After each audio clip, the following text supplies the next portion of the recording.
When it comes to what your family eats and drinks, you know your choices matter. You're the expert because you know what fits your life. And getting it right starts with good information. That's why America's beverage companies are sharing more information about our ingredients at goodtoknowfacts.org. No spin, no judgments, just the facts straight from the experts for more than 140 beverage ingredients. Visit goodtoknowfacts.org.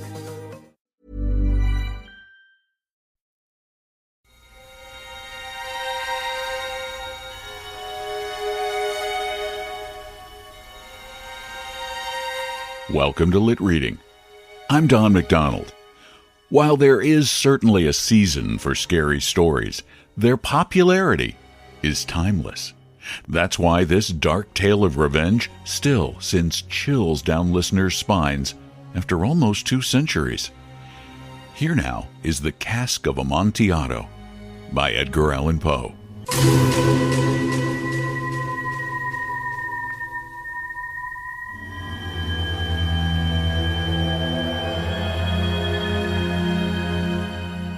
The 1,000 injuries of Fortunato I had borne as best I could, but when he ventured upon insult, I vowed revenge.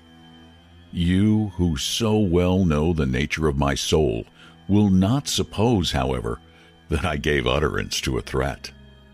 At length, I would be avenged. This was a point definitively settled. But the very definitiveness of which it was resolved precluded the idea of risk. I must not only punish, but punish with impunity. A wrong is unredressed when retribution overtakes its redresser. It is equally unredressed when the avenger fails to make himself felt as such to him who has done the wrong. It must be understood that neither by word nor deed had I given Fortunato cause to doubt my goodwill.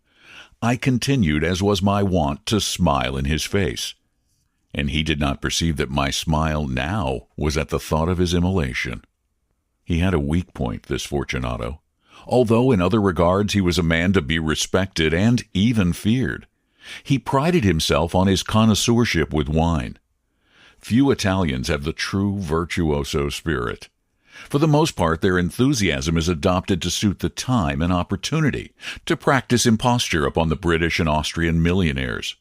In painting and gemmary, Fortunato, like his countrymen, was a quack. But in the matter of old wines, he was sincere. In this respect, I did not differ from him materially. I was skillful in the Italian vintages myself, and bought largely whenever I could. It was about dusk, one evening during the supreme madness of the carnival season, that I encountered my friend. He accosted me with excessive warmth, for he had been drinking much. The man wore motley. He had on a tight-fitting, party-striped dress, and his head was surmounted by the conical cap and bells. I was so pleased to see him that I thought I should never have done wringing his hand. I said to him, "My dear Fortunato, you are luckily met. How remarkably well you are looking today, but I have received a pipe of what passes for Amontillado, and I have my doubts." "How?" says he. "Amontillado? A pipe? Impossible! And in the middle of carnival!" "I have my doubts," I replied, "and I was silly enough to pay the full Amontillado price without consulting you in the matter. You were not to be found, and I was fearful of losing a bargain. Amontillado. I have my doubts. Amontillado. And I must satisfy them. Amontillado. As you are engaged, I am on my way to Lucchese. If anyone has a critical turn, it is he. He will tell me, Lucchese cannot tell Amontillado from sherry. And yet some fools will have it that his taste is a match for your own. Come, let us go." "Whither?" "To your vaults." "My friend, no. I will not impose upon your good nature. I perceive you have an engagement. Lucchese—" "I have no engagement. Come." "My friend, no. It is not the engagement, but the severe cold with which I perceive you are afflicted. The vaults are insufferably damp. They are encrusted with nitre." "Let us go, nevertheless. The cold is merely nothing. Amontillado, you have been imposed upon. And as for Lucchese, he cannot distinguish sherry from Amontillado." Thus speaking, Fortunato possessed himself of my arm, putting on a mask of black silk, and drawing a roquelaire closely about my person. I suffered him to hurry me to my palazzo. There were no attendants at home. They had been absconded to make merry in honor of the time. I had told them that I should not return until the morning, and had given them explicit orders not to stir from the house. These orders were sufficient, I well knew, to ensure their immediate disappearance, one and all, as soon as my back was turned. I took from their sconces 2 flambeaux, and giving one to Fortunato, bowed him through several suites of rooms to the archway that led into the vaults. I passed down a long and winding staircase, requesting him to be cautious as he followed. We came at length to the foot of the descent, and stood together on the damp ground of the catacombs of the Montresors.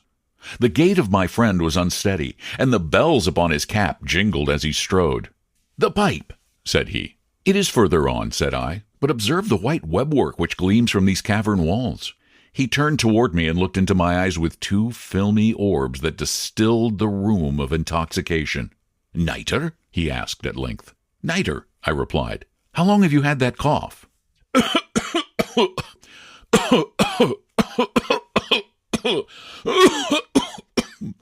My poor friend found it impossible to reply for many minutes.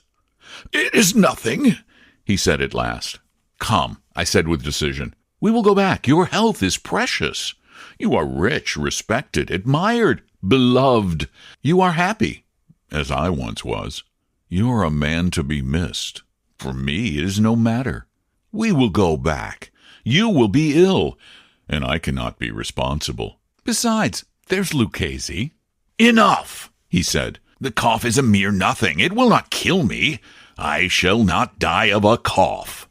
"True," I replied. "And indeed, I had no intention of alarming you unnecessarily, but you should use all the proper caution. A draught of this medic will defend us from the damps." Here I knocked off the neck of a bottle which I drew from a long row of its fellows that lay upon the mould. "Drink," I said, presenting him the wine. He raised it to his lips with a leer. He paused and nodded to me familiarly, while his bells jingled. "I drink," he said, "to the buried that repose around us." "And I to your long life." He again took my arm, and we proceeded. "These vaults," he said, "are extensive." "The Montresors," I replied, "were a great and numerous family." "I forget your arms." "A huge human foot d'or, in a field azure. The foot crushes a serpent rampant, whose fangs are embedded in the heel." "And the motto?" "Nemo me impune lacessit." "Good," he said. The wine sparkled in his eyes, and the bells jingled. My own fancy grew warm with the medic. We had passed through walls of piled bones, with casks and puncheons intermingling into the inmost recesses of the catacombs. I paused again, and this time I made bold to seize Fortunato by an arm above the elbow. "The nitre," I said. "See, it increases. It hangs like moss upon the vaults. We are below the river's bed.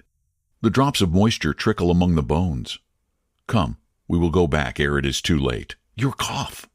"It is nothing," he said. "Let us go on. But first, another draught of the medic." I broke and reached him a flagon of de Grave. He emptied it at a breath. His eyes flashed with a fierce light. He laughed and threw the bottle upward with a gesticulation I did not understand. I looked at him in surprise. He repeated the movement, a grotesque one. "You do not comprehend?" he said. "Not I," I replied. "Then you are not of the Brotherhood?" "How?" "You are not of the Masons?" Yes, I said. Yes. "You? Impossible! A Mason?" "A Mason," I replied. "A sign?" he said. "It is this," I answered, producing a trowel from beneath the folds of my roquelaire. "You jest!" he exclaimed, recoiling a few paces. "But let us proceed to the Amontillado." "Be it so," I said, replacing the tool beneath the cloak and again offering him my arm.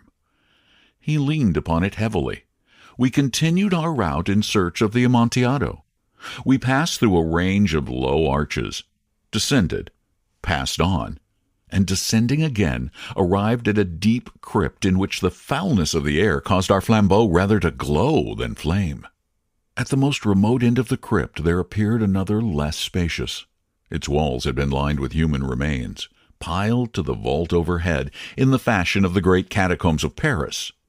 3 sides of this interior crypt were still ornamented in this manner. From the fourth, the bones had been thrown down and lay promiscuously upon the earth, forming at one point a mound of some size.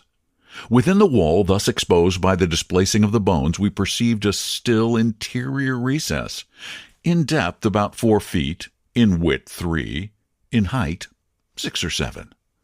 It seemed to have been constructed for no special use within itself, but formed merely the interval between 2 of the colossal supports of the roof of the catacombs, and was backed by one of the circumscribing walls of solid granite. It was in vain that Fortunato, uplifting his dull torch, endeavored to pry into the depths of the recess.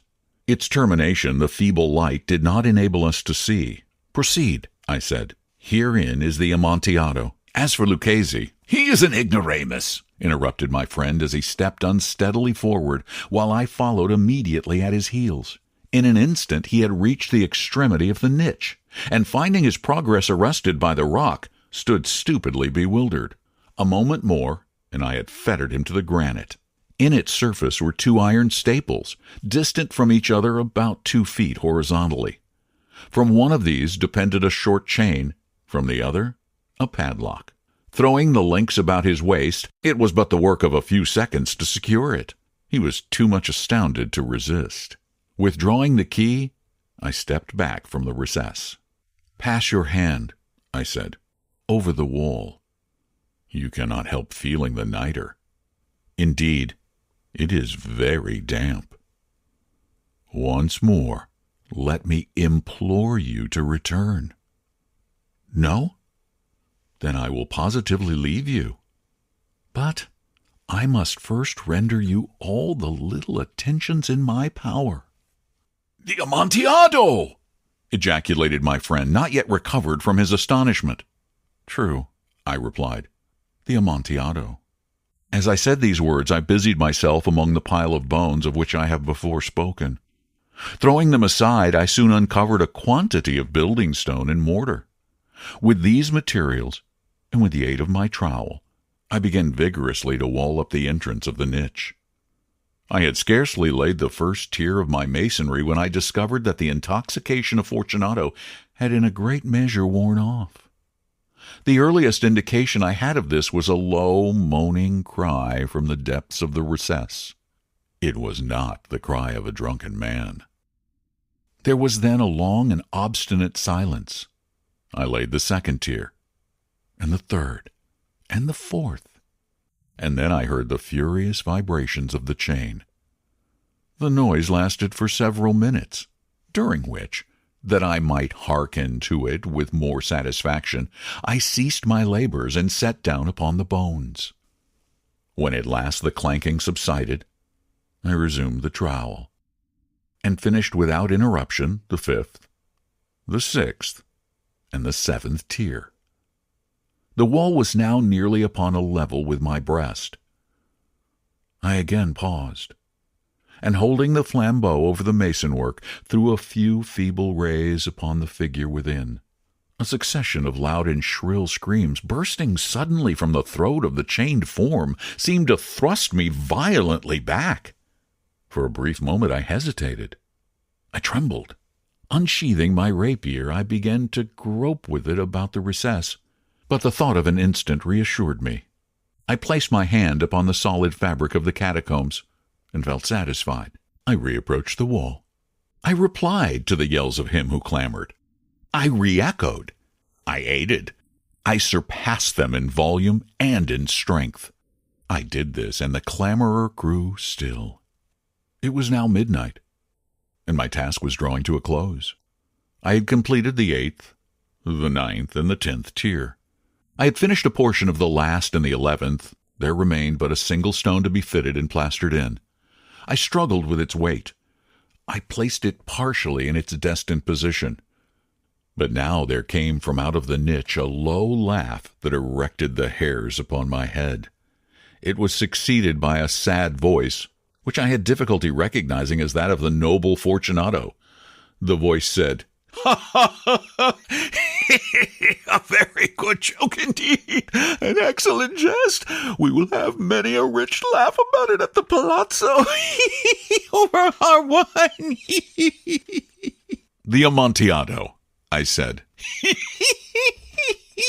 "Yes, the Amontillado. But is it not getting late? Will they not be awaiting us at the palazzo, the Lady Fortunato and the rest? Let us be gone."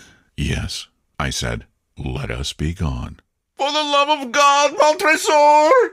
"Yes," I said, "for the love of God." But to these words I hearkened in vain for a reply. I grew impatient. I called aloud, "Fortunato!" No answer. I called again, "Fortunato!" No answer still.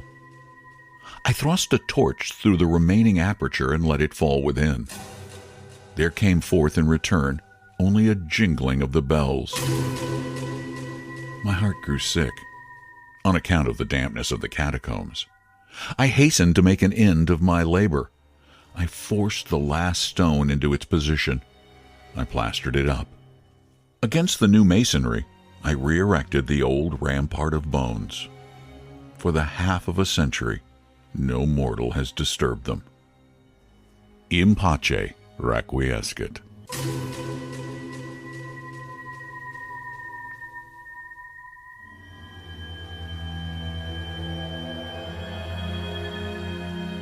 This chilling tale was first published in the November 1846 issue of Godey's Lady's Book, which demonstrates the universal human fascination with scary stories. Poe understood our greatest fears and exploited them brilliantly, making him the all-time master of the horror genre. Thanks for being a part of Lit Reading and for listening to the stories. If you do like what you hear, you can do a couple of things to help spread the word, because that's the whole point. More people listening is good. Just tell a friend or two. Post it on your Facebook page. If you like a story a lot, leave a review at Apple Podcasts, because those do help a lot. Plus, they make my day. Thanks for listening to Lit Reading. I'm Don McDonald.